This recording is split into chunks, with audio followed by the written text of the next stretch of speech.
कबीर ग्रंथावली से उद्धृत पदावली का अंतिम पद इस प्रकार से है। काहेरी नलिनी तू कुमलानी। अब इस पद की हम दो प्रकार से व्याख्या करेंगे, पहले कमलिनी के अर्थ पक्ष में और फिर दूसरा आत्मा के पक्ष में। यहाँ पर कमलिनी के माध्यम से कबीरदास जी ने आत्मा की स्थिति का वर्णन किया है। पहले आप कमलिनी के पक्ष में देखें।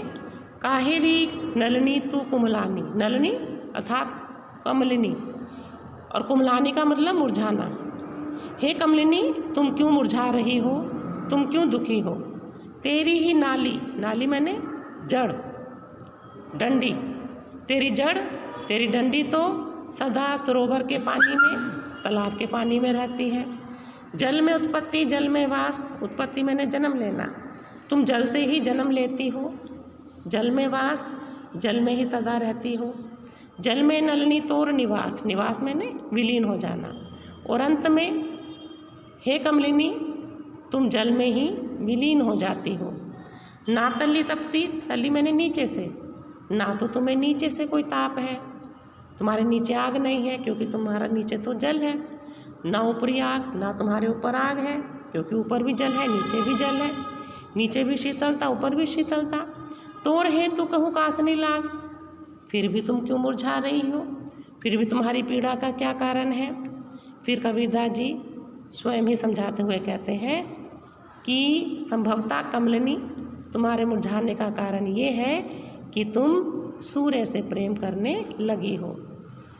व्यवहारिक दृष्टि में हम देखें तो कमलिनी सूर्य के उदय होने के साथ ही खिल जाती है और सूर्यास्त के साथ कमलिनी मुरझा जाती है।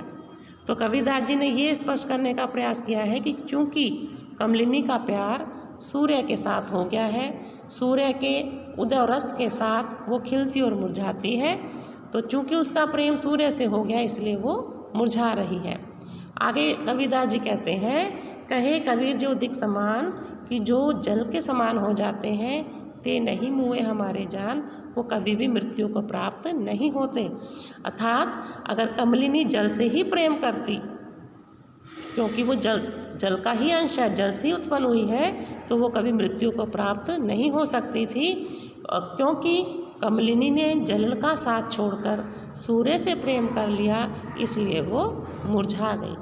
अब आप इसी को आत्मा के संदर्भ में देखें। कबीरदास जी कह रहे हैं कि नलिनी, नलिनी आत्मा, और सरोवर है यहाँ ब्रह्म तत्व का, और जल है यहाँ ब्रह्म का प्रतीक है।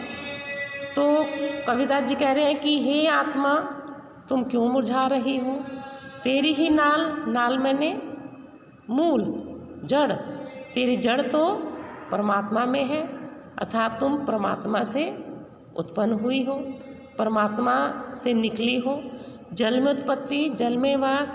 हे आत्मा, तुम परमात्मा से ही जन्म लेती हो और जब परमात्मा में ही निरंतर रहती हो।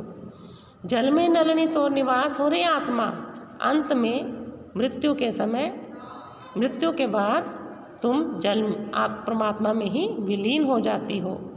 ना तली तपती ना ऊपरी आग। आत्मा, हे जीवात्मा, ना तो तुम्हें नीचे से कोई कष्ट है, ना तो तुम्हें कोई संसारिक कष्ट है, ना ऊपरी आग, और ऊपरी आग का मतलब देविक कष्ट, और ना ही तुम्हें कोई ऊपर से देवीय कष्ट है, देविक कष्ट है।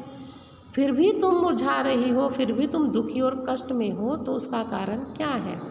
तो फिर कबीरदास जी स्वयं ही समझाते हुए कहते हैं कि तोर हेतु कहूँ कासनी लाग। हे पर जीवात्मा, तुम्हारा प्रेम किसी और से हो गया है, इसलिए तुम मुरझा रही हो। तुम्हारे मुरझाने का कारण ये है कि तुम परमात्मा को भूलकर संसार के प्रेम में पड़ गई हो, संसारिक विषय वासनाओं में लिप्त हो गई हो। कहे कबीर जी, और अंत में कबीरदास जी कह रहे हैं, कहे कबीर जो दिक समान, कि जो परमात्मा के समान हो जाते हैं, ते नहीं मुए हमारे जान, वो कभी भी मृत्यु को प्राप्त नहीं होते। तो जीवात्मा मूल रूप से परमात्मा का अंश है। परमात्मा से अलग होकर, परमात्मा को भूलकर जब जीवात्मा संसारिक विषयों में और वासनाओं में पड़ जाती है, संसार से प्रेम करने लगती है, तो जीवात्मा जो है कष्टों का अनुभव करने लगती है।